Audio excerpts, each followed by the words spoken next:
First of all, I'd like to thank Choa for the invitation to spend this morning with you. I'd also like to thank Echo Herb for recording the profile. I guess it's up on the website. I did a wonderful job with that. And I'd like to thank the Sweetwater Sangha for allowing me to spend this time with you. More than once, it seems like. So I appreciate that. Thank you very much. As usual, I was here for the Gate of Sweet Nectar, the chanting. I like to come here early for that and listen. And then I also enjoy sitting zazen with the community as well. And occasionally while we're sitting, I'm asked to have a one-on-one interview with folks, and it's lovely to check in with people and see how they're doing as well. So I want to thank you folks so much for all of that. It's always a special treat to return to Sweetwater, I should say, since I'm in Detroit now, but I spent a couple of decades plus in San Diego area. Of course, those of you that have kind of gotten to know me a little bit know that much of that time there was utter chaos for me. Fortunately, things have turned around, let's just say. I guess I want to kind of say that the general theme of today's talk is my life, my refuge. I'm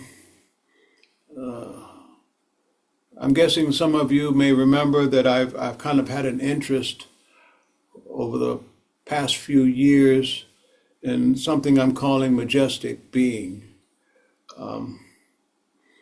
First, that's the idea that came to me, majestic being, and then what followed maybe a few weeks or months later was abiding in a majestic being.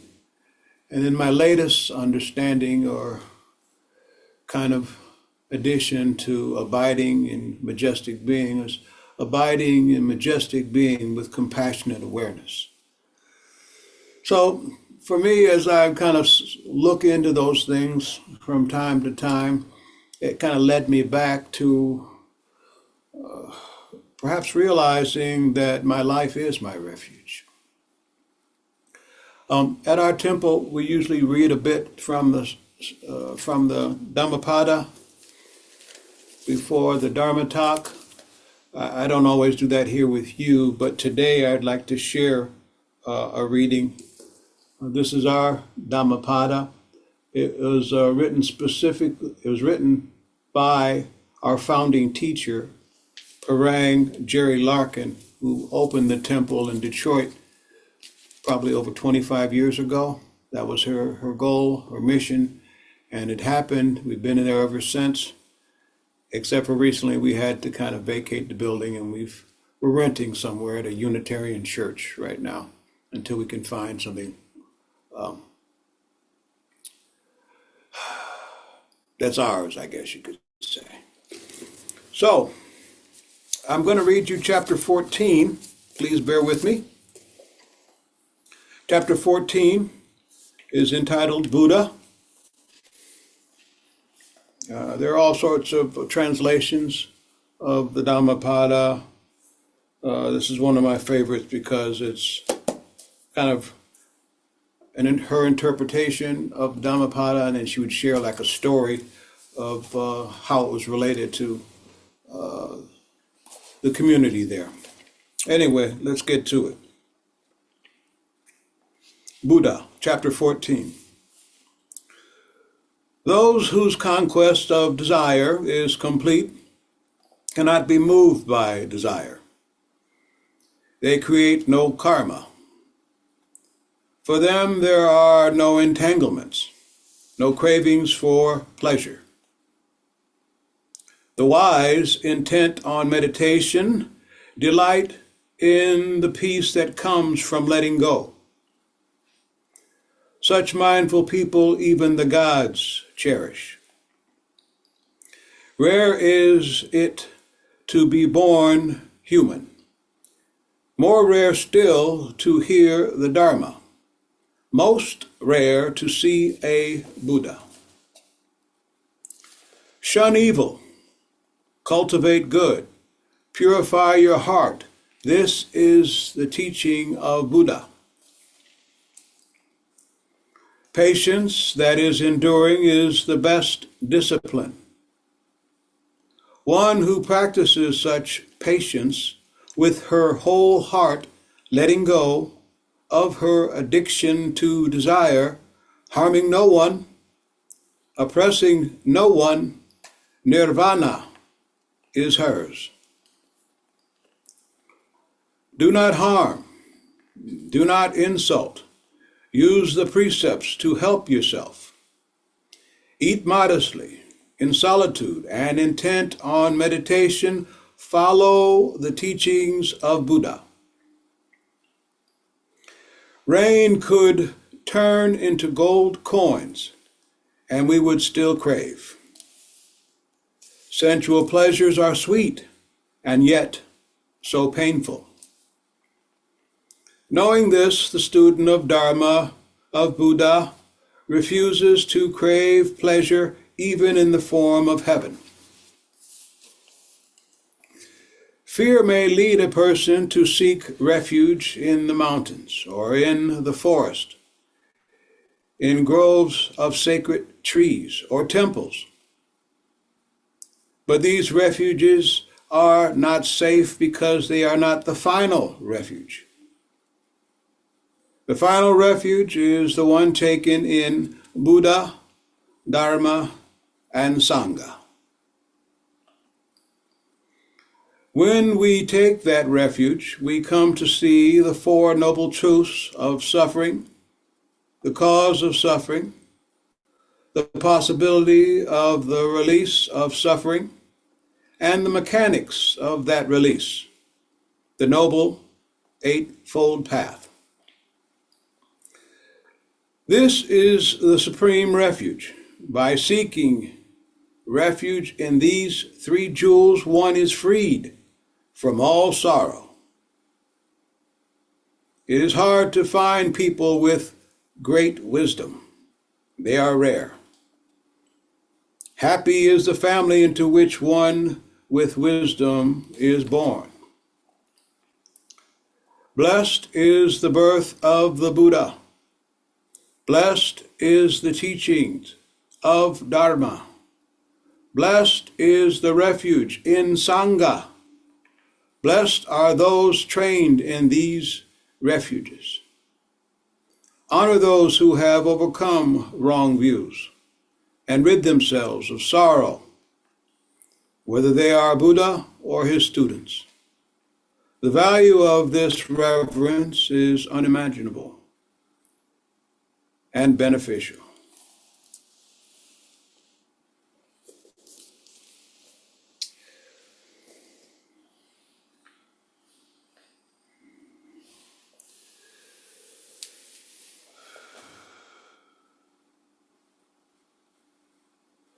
So, as I was saying earlier, for me, as I'm kind of looking into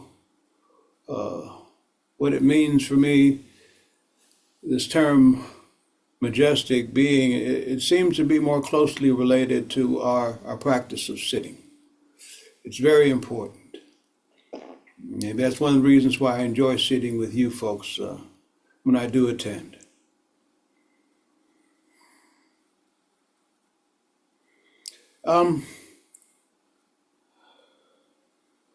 When we sit,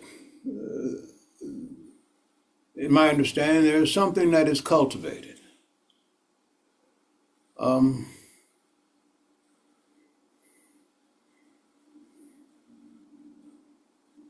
A depth of insight.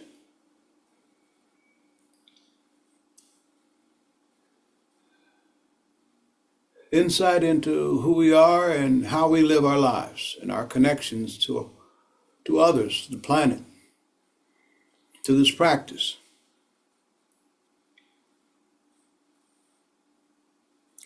However, if all we did was spend our time on the cushion, in my understanding, this practice would not be very practical. And I have found it to be quite practical. That's why I've stuck with it for so long. When we make the time to practice on a regular basis, hopefully, we are taking care of ourselves, we're taking care of our lives. And in taking care of our lives, we take care of our community, we take care of the people in our lives. There's a lot going on there, just from sitting. But when we sit, eventually we will have to rise and go about the business of living our lives.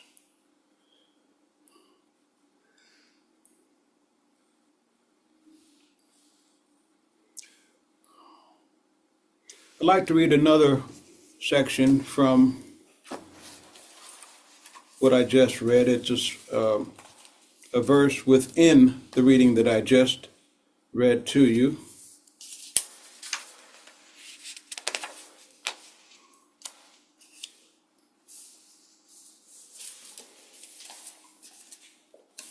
It goes, "Fear may lead a person to seek refuge in the mountains, or in the forest, in groves of sacred trees or temples. But these refuges are not safe because they are not the final refuge. The final refuge is the one taken in Buddha, Dharma, and Sangha." At the beginning of our services at Still Point, there's a sitting, and then we chant the three refuges, and then there's a shorter sitting, and then, like I mentioned earlier, a Dharma talk. I was listening to the Gate of Sweet Nectar chant and reading along on my phone the words, and I noticed at the top of the chant at the beginning, there's what we use as well, Buddham Saranam Gacchami, Dhammam Saranam Gacchami, Sangham Saranam Gacchami. We chant the same thing at my temple as well. However, we follow it in English with this chant. I go to Buddha, innate wisdom and compassion, as my refuge. I go to Dharma, teachings manifesting everywhere, as my refuge. I go to Sangha, the community of all beings, as my refuge.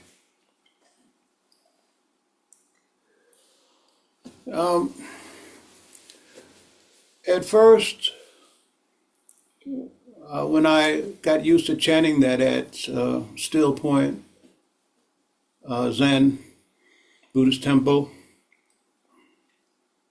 it seemed to me that this was an external veneration of the historical Buddha, and then the sutras, and then the community of teachers, and perhaps lay practitioners as well. However, at a certain point, I began to understand them more so as indications of who we are. The first one goes, I go to Buddha, innate wisdom and compassion as my refuge. Innate means here. I go to Dharma, teachings manifesting everywhere as my refuge. That means here and my life. as I go about the business of living my life. I go to Sangha, the community of all beings, as my refuge. Everyone I meet, strangers, friends, family, animals, plants, the planet, the universe.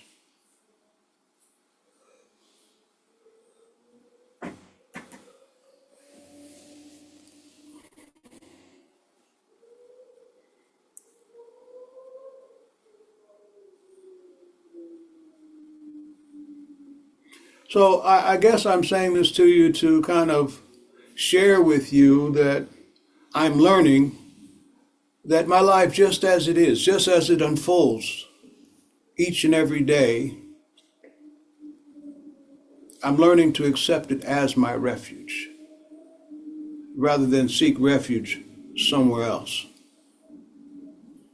tomorrow, in the next book that I read, in the next retreat that I will attend. I'm beginning to learn that as my life unfolds, each and every day, every hour, this can be my refuge. There's no longer any need to seek outside of that. That can be a very helpful understanding if glimpsed. It can also be elusive. Perhaps that's another reason why our practice of Zazen is so important, because it returns us here to our lives as they unfold moment by moment, and we're teaching ourselves to rest right here with this as it is, as it unfolds moment by moment. And then get off the cushion and live our lives and go about the business of our lives. And again, if we are paying attention, perhaps we can glimpse that this life, as we go about the things that we need to attend to, this too is our refuge.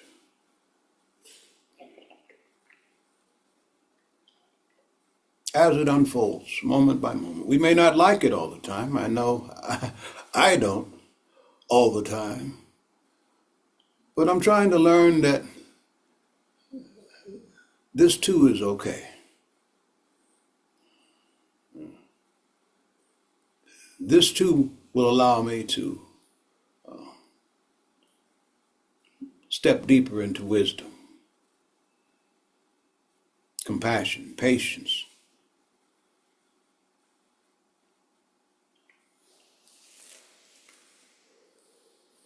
As I mentioned to you before, I used to live in San Diego, and I also mentioned chaos. That chaos was stirred up by addiction and the lifestyle that comes with it.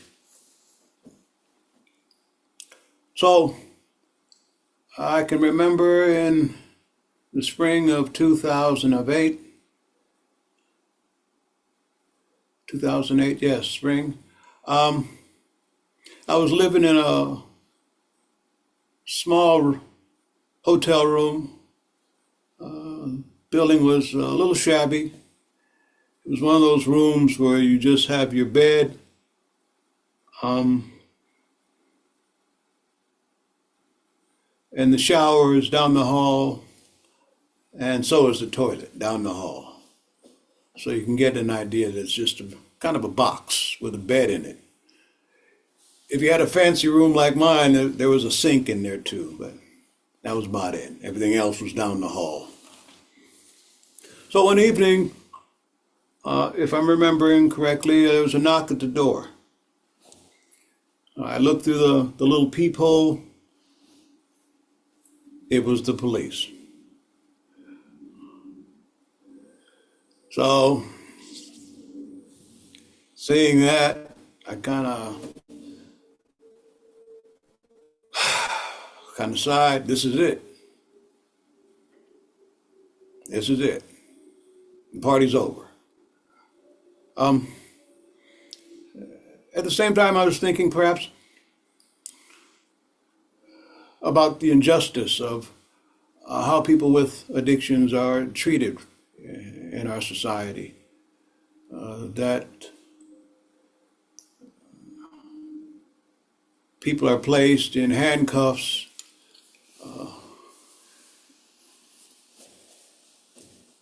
thrown in the back of a police car and taken to facilities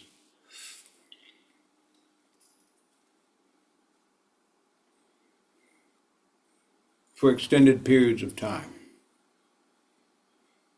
In those facilities, it's not always safe either.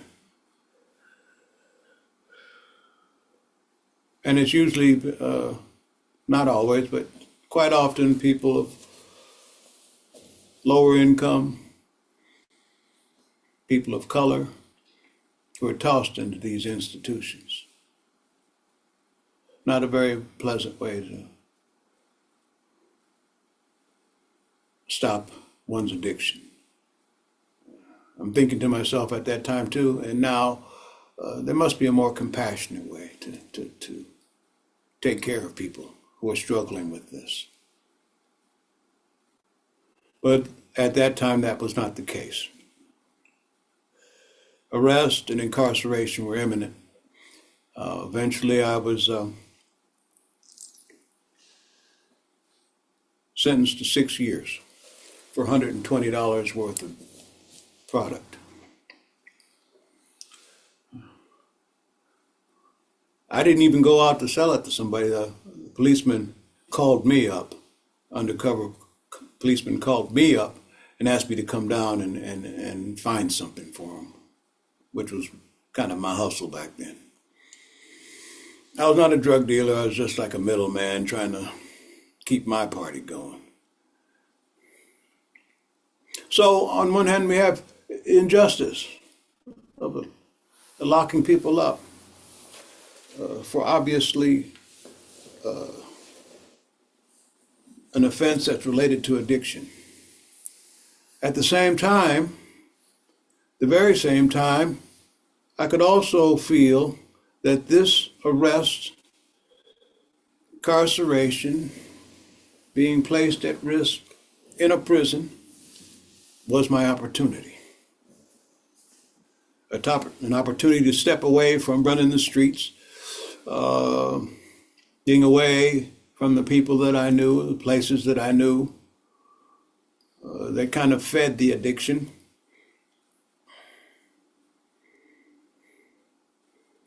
So it was there in Donovan Prison that I had my first contact with Sweetwater Zen Center. One of the volunteers would come roughly every 2 weeks to hold a service. Sometimes I'd be the only person there. Every once in a while there'd be 2 or 3 more. But it supported my daily practice when they were not there. And my daily practice was to sit zazen in the morning, sit in the evening, read Dharma books, and write for other books, magazines, and pen pals.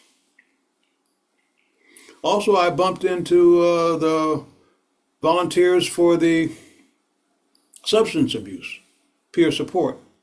Teachers would come in and, well, matter of fact, it was mandatory in the program that I was in, but they'd come in and we'd have meetings similar to AA, NA. And that's where I kind of decided that's what I would like to do when I get out with the rest of my life, is to help people in some way, help people with addiction. So being in that situation, being the person behind the door when the police knocked, led me to finding the career that would lead me to where I am now as a clinical social worker in my own private practice, treating individuals with not just addiction, but anxiety, depression, trauma, life transitions. It was also where I met my wife. She was one of my pen pals when I wrote to a temple in Switzerland. We became friends first, and eventually we married. And now we live here in Detroit. And as I was saying to you earlier, it was there that I kind of built a very strong foundation of practice daily meditation practice, reading, exercise. I wrote. That's where I got my first guitar. And I think I may have mentioned this too, that I was, in my last 9 months, I was a volunteer firefighter for a while, until my release. We navigated fires inside, around the facility, and occasionally we'd go out on calls miles away. Now you may remember what I just said earlier is that the theme of this talk in general is my life, my refuge. That was my life back then. No, I didn't want to have handcuffs placed on me and be shoved into the back of a police car and be sentenced to 6 years in prison, go to facility, even though it was low level, people got hurt there. And nobody's guaranteed to come out alive. However, had that knock not happened, I would have not met the volunteers from Sweetwater and found my career path, let go of the addiction, and be speaking with you here today. My life, my refuge.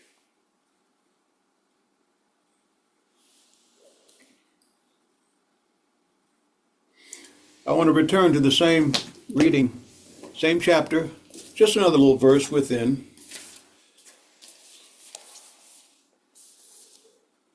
It reads, "Blessed is the birth of the Buddha. Blessed is the teaching of the Dharma. Blessed is the refuge in Sangha. Blessed are those trained in these refuges."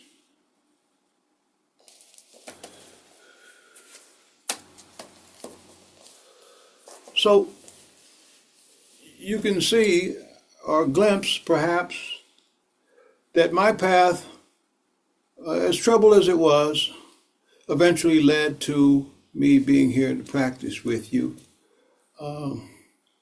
finding some stability in my life, some joy, clarity.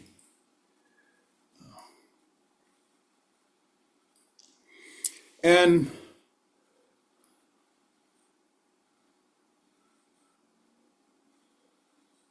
I'm asking you to consider, is it possible that your life could be your refuge as well?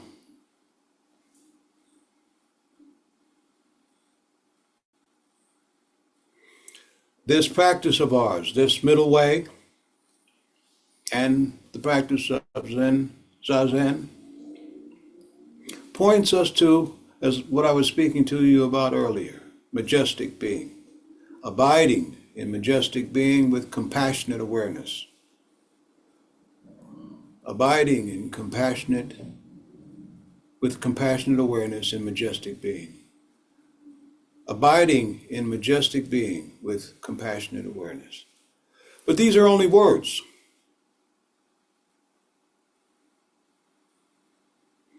However, when we practice, when we dedicate ourselves to this practice of ours, the middle way, Zazen, and we live it wholeheartedly,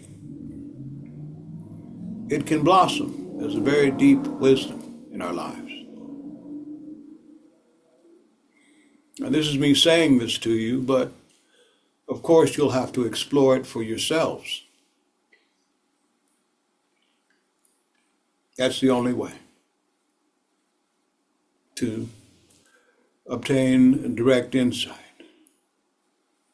Dharma talks are nice, books are nice.